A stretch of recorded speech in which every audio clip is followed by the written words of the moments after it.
नमस्कार, आप देख रहे हैं एसएसए न्यूज। मैं छाया।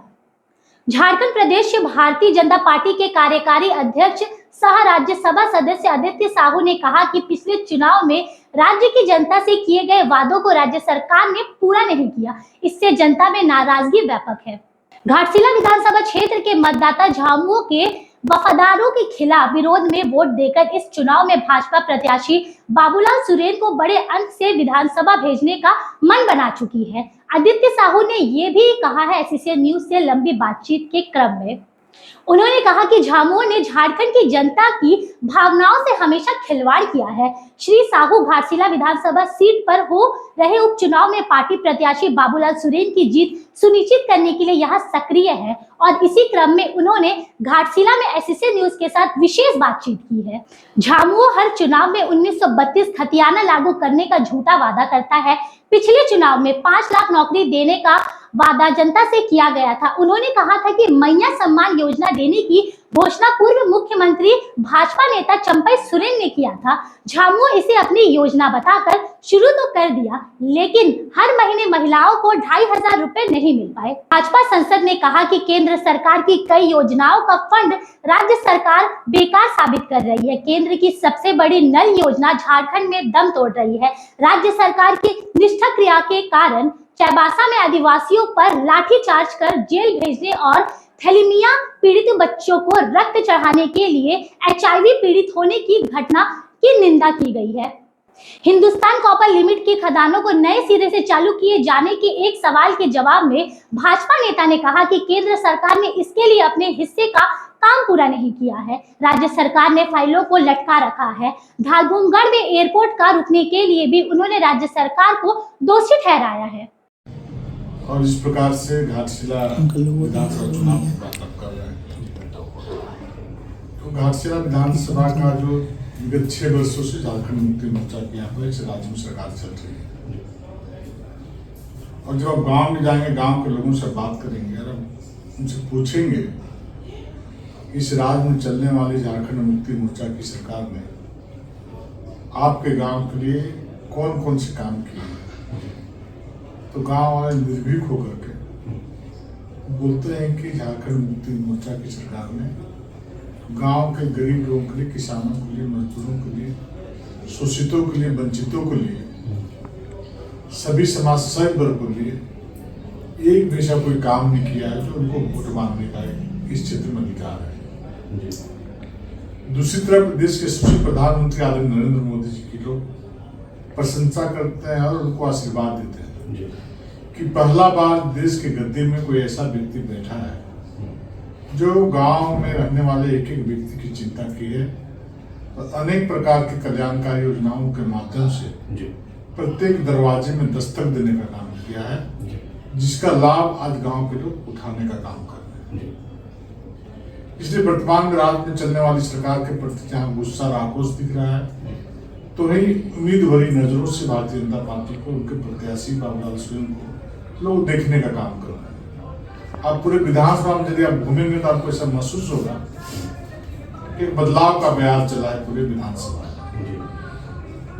और लोग भारतीय जनता पार्टी के पक्ष में, कमल फूल छाप के पक्ष में लोग गोलबंद होना शुरू। इसको लेकर के हेमंत जी भी, झारखंड मुक्ति मोर्चा भी डरी और सहमी हुई। एक एक पंचायत में विधायक को, सांसद को, मंत्री को लोग बैठाने का काम कर रहे हैं। लेकिन मुझे लगता है कि जितना ये लोग ताकत लगाएंगे उतना जनता का आक्रोश और नाराजगी बढ़ेगा। 22,000 का डिफरेंस है वोट का। जो पिछली बार जो रामदास सोरेन जी 22,000 वोट से आगे थे, ये 22,000 को कैसे मेकअप भाजपा कर पाएगी? लोकतंत्र में जीत और हार लगाना ये लोकतंत्र की खूबसूरती है। और 22,000 को मेकअप करना या 40,000 को मेकअप करना कोई बड़ी बात नहीं होती। उन्होंने देखा है कि 70,000 75,000 से लोग जीते हैं, वो हारे हैं, और जो हारे हैं फिर वो 70,000 75,000 को पीछे करके जीते हैं। इसलिए जनता बदलाव का मूल्य रखती है। कोई ये अहंकार में नहीं कि मैं 22,000 25,000 जीता हूँ तो फिर मैं ही जीतूंगा, वो बात लोकतंत्र में नहीं होता है। लोकतंत्र में आप जितना जनता का सेवा करेंगे निस्वार्थ भाव से, जनता उतना अधिक आपको पसंद करती है। अब जरा याद करिए कि झारखंड मुक्ति मोर्चा ने जो कहा था, यह क्षेत्र को झारखंड में युवा को जो हेमंत सोरेन जी चलने का काम किए, इन्हीं ने कहा था कि 5 लाख युवाओं को हम रोजगार देंगे। रोजगार नहीं दे पाए थे BA वालों MA वालों को 5,000 7,000 भत्ता देंगे। 1 लीटर पेट्रोल में हम 25 रुपये सब्सिडी देने का काम करेंगे। हम 1932 का खतियान लागू करने का काम करेंगे। हम स्थानीय नीति बनाने का काम करेंगे। जल जंगल जमीन की रक्षा करेंगे। आज कैसा हो रहा है? आज सभी लोग पढ़े लिखे लोग हैं, गांव देहात के लोग भी समाचार पत्र पढ़ते हैं, TV देखते हैं। आज सारी बातों से आप सोचेंगे कि गांव वाले लोग जानते नहीं हैं, शहर वालों से ज्यादा गांव वाले लोग सारी बातों को जानते हैं।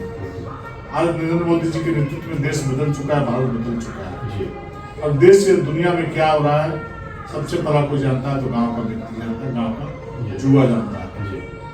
आज लोग ध्वस्त है, आदिवासी मूलवासी के साथ अन्याय और अत्याचार बढ़ रही है। चाहे भाषा जिस प्रकार से आदिवासी परिवार के साथ, आदिवासी लोगों के साथ जिस प्रकार से बातों को रख रहे थे शांतिपूर्वक, दिन भर कोई बात नहीं और रात के अंधेरे में वहाँ के प्रशासनिक पदाधिकारियों ने लाठियां चलाई, गोलियों की बौछार की गई, सैकड़ों लोग घायल हुए, घर से घर छोड़ के भागे हुए, हॉस्पिटल में इलाज कराने जाएंगे तो हम पे मुकदमा किया जाएगा, जेल में डाला जाएगा। झारखंड का इसलिए निर्माण नहीं किया गया था, झारखंड को आगे बढ़ाने के इस राज्य का निर्माण किया गया था। श्रद्धेय अटल जी ने इस राज्य को बनाया था। और नरेंद्र मोदी जी एक गरीब माँ बाप का बेटा है, दाई के काम का चूल्हा माँ का बेटा, गरीबी को देखा, गरीबी पला है, गरीबी बढ़ा है। गरीबों के लिए अनेक प्रकार की कल्याणकारी योजनाएं देश आजाद होने के बाद पहली बार पहुंचा है। तो एक तरफ भारतीय जनता पार्टी को लोग आशीर्वाद दे रहे हैं, बाबूलाल सिंह आशीर्वाद दे रहे हैं, तो दूसरी तरफ झारखंड मुक्ति मोर्चा को कुछ नहीं करना। तो ये जो कल्याणकारी योजना है, वैसे मैया समान योजना घाटशिला में कुल 51,000 लाभुक है। वो जो 51,000 लाभुक हैं तो उसको कैसे साधन? आप गाँव में जाकर पता कर लीजिए कितने माताओं बहनों को मैया सम्मान योजना से लाभान्वित सरकार कर रही है। और सरकार बनने के बाद कितने महीना थे भेजे होंगे लोग, 51,000 है, उसमें अगर 2,000 लोग को भी सम्मान राशि आता होगा तब पता कर। ये स्लोगन नारा है, ये हकीकत नहीं है। और जहाँ तक मेरी जानकारी मैया सम्मान योजना को यदि किसी ने शुरुआत किया था, चंपे सोरेन जी ने शुरुआत किया था। इनके द्वारा की गई योजनाएं हैं, उसको इन लोगों ने आगे बढ़ाने का काम किया है, लोग लालच देने का काम किया है। आज लोगों को पैसे नहीं मिल रहे हैं। आज चुनाव है तो हो सकता है कि प्रलोभन देने के लिए 1 महीना भेज दिए होंगे लोग, लेकिन अगले महीने से फिर बंद हो जाएगा। इस प्रकार की स्थिति तो झारखंड में है। विकास के सारे काम ठप पड़े हैं। दूसरी तरफ प्रखंड कार्यालय, अंचल कार्यालय, थानों में खुलेआम पैसे की बोली लगाई जा रही है, गरीब जनता की गाड़ी कमा के लूटी जा रही है। चौतरफा गिरावट इस राज्य का हुआ है, घाटशिला का हुआ है। तो बोलते हैं गाँव में कि हम लोग रांची से घाटशिला आते थे तो जो 2014 से पहले हम 6 घंटा पहुँचते थे, आज 2 घंटे में दूर तय करते। घाटशिला से गाँव जाते हैं, आप चाहे जादूगढ़ जाए, चाहे गालूडी जाए, चाहे कहीं भी जाए ग्रामीण क्षेत्र में, दामपाड़ा क्षेत्र में जाए, अगर मुसाफरी क्षेत्र में चौड़ी सड़कें बनाई हुई है। आखिर 2014 से भी तो पहले सड़कें बननी चाहिए थी, क्यों नहीं बना? मोदी जी आए, देखिए गाँव गाँव में चौड़ी पहुंची है। आज वो भी विकास काम होने 2019 से झारखंड में बंद हो चुका है। बल्कि केंद्र की प्रायोजित योजनाओं के जो पैसे हैं, नल जल योजना, तो पूरे देश में अव्वल दर्जे पर पहुंचा है। झारखंड फीसदी हालत में भी पड़ा हुआ है। इस पैसे का बंदरबाट जो लोगों ने किया है, आज उसका दंश झारखंड के गांव के लोग झेलते हैं। क्योंकि विकास की आपने बात की और आप सांसद हैं, ये सवाल उचित है आपसे पूछना। जो HCL हिंदुस्तान कॉपर लिमिटेड, तो इसमें चूंकि HCL एक माध्यम रहा है घाटशिला, चूंकि रोजगार के लिए बड़े पैमाने पर लोग काम किया करते थे, तो उसके बारे में कुछ योजना है? निश्चित रूप से ये फैक्ट्री खुलेगी और केंद्र सरकार की तरफ से जो भी प्रक्रियाएं पूरी की जा चुकी है, लेकिन राज्य सरकार की तरफ जो औपचारिकता करनी है वो अधूरे पड़े हैं। इस क्षेत्र में धारपुर में एयरपोर्ट बनना था, वो भी केंद्र सरकार की तरफ से औपचारिकता पूरी की गई है। राज्य सरकार की लापरवाही के कारण में दूरी पड़ी है। जी। तो केंद्र सरकार तो चाहती है कि गांव का विकास करें, फैक्ट्री खोलें, लोगों को रोजगार दें, और दूसरी तरफ सरकार को, राज्य सरकार को इन सारे कार्यों में कोई रुचि नहीं है। अब पता करना HCL आज बंद पड़ा है, चाहे प्रगति के रास्ते पे नहीं चल रहा है, उसमें 100% दोषी राज्य की सरकार। और जो लोग अभी फिलहाल कल ही की घटना है, जो भाजपा छोड़कर जेएमएम का जिन्होंने दामन थाम लिया, तो उससे कुछ फर्क पड़ेगा पार्टी को? देखिए, हम लोग तो बहुत दिन से देखे हैं कि जो भारतीय जनता पार्टी जी जनता भूल जाती है। हमने क्यों मुद्दाओं को देखा हमने कि जब भारतीय जनता पार्टी में जब लड़ते थे, चुनाव लड़ते थे, रिकॉर्ड मतों से जीतने का काम करते थे, जब हट गया, जब चुनाव लड़े तो क्या हस हुआ आप भी जानते हैं। और आज जो कार्यकर्ता छोड़ के गए हैं, आप बताइए किस परिस्थिति मार्जिन पर ले आप पार्टी छोड़ के आप चले गए? नहीं, क्यों छोड़ रहे हैं? लोगों को लालच, पैसे का लालच दिया जा रहा है लोगों को सरकार की तरफ से। ये सरकार तो भाजपा में इल्जाम लगाती है कि भाजपा के पास पैसा हो, पैसे के लालच देती है।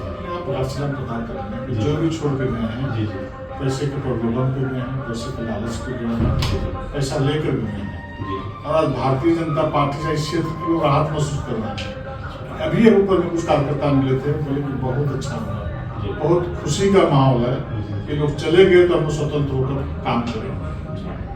तो इनके जाने से, इस प्रकार के लोगों को जाने से कार्यकर्ता राहत का महसूस करते हैं, जो लंबे समय तक संगठन को, पार्टी को अपने पॉकेट में रखने का काम करते हैं। तो ये लोग के जाने से इस क्षेत्र के लोग राहत महसूस कर रहे हैं। और कल तक आपका मन खुल छाप बात करते थे, 8 दिन जाकर बोलिएगा कि इस छाप में वोट दीजिए, तो जनता पूछेगा कि कल तक तो तुमका मन खुल छाप बोल रहा था, आज अचानक क्यों तुम बदल करके, चेहरा बदल करके मेरे पास बोलने के लिए आया कि वोट छाप में वोट दो? तो जनता पागल नहीं है, समझ रही है कि पैसे में बिक गए हैं, पैसा लेकर के आज हम लोग के बीच आए हैं।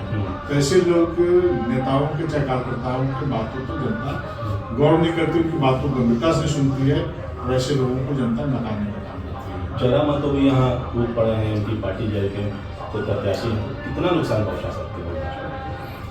लोकतांत्रिक तो पार्टी है, राजनीतिक दल है, राजनीतिक पार्टी चला रहे हैं, लेकिन मुझे लगता है कि जयराम महतो जी का बहुत अधिक प्रभाव इस क्षेत्र में नहीं है। पिछली बार भी उनको 8,000 वोट मिला था, मुझे लगता है कि इस बार 8,000 वोट प्राप्त नहीं कर पाएंगे, तो बहुत ही कम वोटों को सिमट जाएंगे।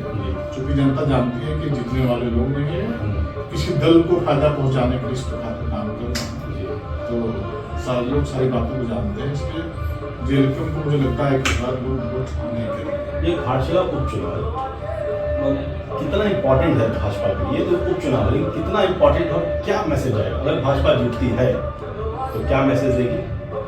नहीं, भाजपा का सीट जितना महत्वपूर्ण की बात नहीं है।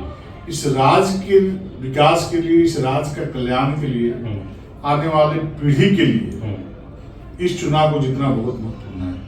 क्योंकि ये सरकार इतनी अहंकारी हो गई है, राज्य की सरकार, कि झारखंड को विकास से कुशों दूर भेजने का काम किया है।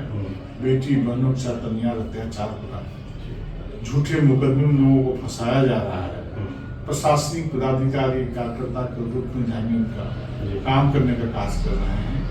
अब बताइए, जिस प्रकार से चाईबासा की घटना हो, या रूबिका पहाड़िया की घटना हो, चाहे अन्य घटनाएं हो, चाहे वो सूर्य हंसदा की घटना हो, एक घटना क्या बताता है? वो जो इनके पसंद का नहीं हुए, उनको बलात्कार पर उतार देंगे, उनको मौत के घाट उतार देंगे, या उनको तरह तरह के मुकदमों में फंसाने का काम करेंगे। तो जनता जान चुकी है, विकास इस राज्य से कोसों दूर जा चुका है।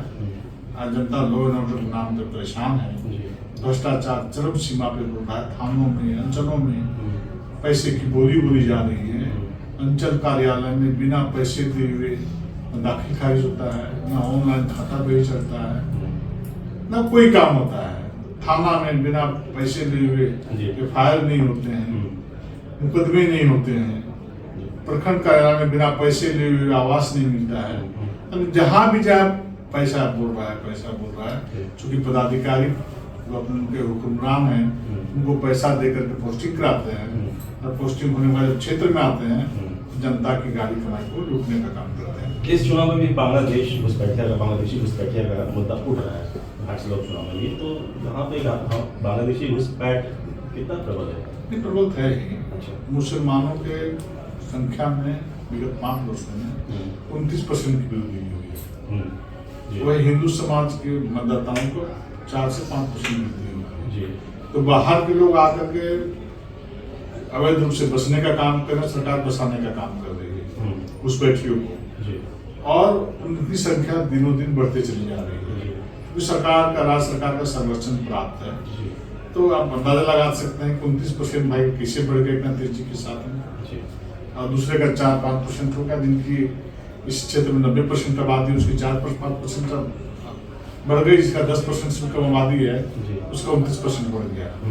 तो अवैध रूप से जो लोग यहाँ पर बसने का काम कर रहे हैं, उनके वोटर लिस्ट को नाम चढ़ाने का काम कर रहे हैं, तो आबादी बढ़ी है। इसलिए झारखंड के भला के लिए, देश के भला के लिए घुसपैठियों को तो रोकना ही पड़ेगा, तो यहाँ के लोगों का अस्तित्व मिट जाएगा। एक आखिरी सवाल है, शहर में तो हमेशा भाजपा मजबूत दिखाई देती है, ये हमेशा से है, लेकिन जो ट्राइबल्स को साधना है, चूँकि यहाँ जो संथाल हैं, भोर हैं, जो यहाँ पे जो ट्राइबल्स ज़्यादातर, तो इसको कैसे कन्विंस कर पाएंगे आप? स्थिति परिस्थिति बदली है। अच्छा। अब आदिवासी के नाम पे झारखंड मुक्ति मोर्चा कोई वोट देने वाला नहीं है, क्योंकि आदिवासियों को जाकर बताया कि आदिवासी समाज के लिए 6 वर्षों में क्या काम किया, कौन से काम किए, तो आप गिनाइएगा ना। किसी को आदिवासी के नाम पे आप वोट मांगिएगा। यदि आदिवासी हेमंत सोरेन है, तो आदिवासी चंपे सोरेन नहीं है क्या? बाबूलाल मरांडी नहीं है क्या? अर्जुन मुंडा जी नहीं है क्या? मधुपुरा नहीं है क्या? गीता कुड़ा नहीं है क्या? किसी चंपे सोरेन का परिवार ही आदिवासी है। फिर लोग समझ रहे हैं आदिवासी मतलब हेमंत सोरेन का परिवार, कल्पना जी का परिवार, और बाकी लोग आदिवासी नहीं है। तो इस बात को सब लोग समझ रहे हैं कि खाली ठगने का बात करते हैं, आदिवासी के नाम पे वोट लेने का काम करते हैं, आदिवासी के लिए कोई काम नहीं करते, आदिवासियों के सुख दुख से इनको कोई मतलब नहीं है। चाईबासा में जो एक घटना हुई थी, मतलब 5 बच्चों को HIV पॉजिटिव ब्लड चढ़ा दिया गया था, इससे अमानवीय कुछ नहीं हो सकता, इस पर क्या? तो कोई पार्टी बोल रही है, भारतीय जनता पार्टी के कार्यकर्ता, इस राज्य के लोग बोल रहे हैं कि जो भी पदाधिकारी इसमें संलिप्त हैं इस प्रकार का लापरवाही में, उनको बर्खास्त करो, और जो भी इस कार्रवाई में सम्मिलित हैं, चाहे जिस कारण से जिनके लापरवाही से हो, चाहे लोभ लालच में हो, चाहे जिसे भी हो, कि बहुत ही जघन्य अपराध है। और मैं समझता हूँ उस क्षेत्र वहाँ पर बच्चों की जो मौत हुई 5 ही नहीं, अब लगता है 9 हो गई है, जो मुझे जानकारी मिली है। दिनों दिन बढ़ते चले जा रही है। इसकी जांच होकर के, न्यायिक जांच करा करके, चाहे वैसा का लाठीचार्ज हो, चाहे संक्रमित खून चढ़ाने की बात हो, दोनों को न्यायिक जांच करा करके उस पर जो भी दोषी पाया जाए उन पर कार्रवाई होना चाहिए। तो आजाद सिपाही से बात करेंगे। बहुत धन्यवाद।